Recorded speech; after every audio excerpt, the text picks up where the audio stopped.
স্বাগতম মিক্সার ওয়ার্ল্ডে। Bangladesh West Indies one day series চলছে জমজমাট, আর তার মাঝেই এখন আলোচনা জমে উঠেছে এক জায়গায়, কালো পিচ আর 4 স্পিনার থিওরি। ওয়ানডে সিরিজ শুরুর আগে থেকেই সবার মুখে মুখে একটাই কথা, মিরপুরের পিচ কেন এত কালো, কেন এমন ঘূর্ণি। প্রথম ম্যাচে পুরো সময় জুড়ে আলোচনা ছিল এই কালচে পিচ আর স্পিন টার্ন নিয়ে, কিন্তু সিরিজের দ্বিতীয় ম্যাচের আগে আলোচনার মোড় ঘুরে গেল। এবার শুধু পিচ না, আলোচনায় এসেছে স্পিনার বাড়ানোর পরিকল্পনা। রোববার বিকেলেই বিস্ময় জাগার মতো একটা ঘটনা ঘটে, দলে ঢুকেছেন বাঁহাতি স্পিনার নাসুম আহমেদ। এতেই প্রশ্ন, তবে কি টাইগাররা 4 স্পিনার নিয়ে মাঠে নামতে যাচ্ছে?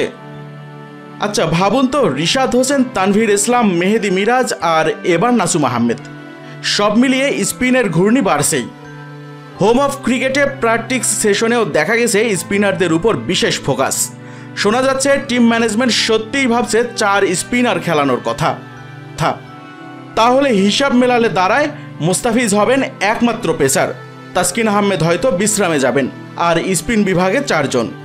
সম্ভাব্য একাদশটা কেমন হতে পারে চলুন জেনে নেই। সৌম্য সরকার, সাইফ হাসান, নাজমুল হোসেন শান্ত, তাওহিদ হৃদয়, মাহিদুল ইসলাম অঙ্কন, কাজী নুরুল হাসান সোহান, মেহেদি হাসান মিরাজ, রিশাদ হোসেন, তানভীর ইসলাম, মুস্তাফিজুর রহমান এবং নাসুম আহমেদ। মানে বুঝতেই পারছেন, এই একাদশে স্পিনেই হবে মূল অস্ত্র।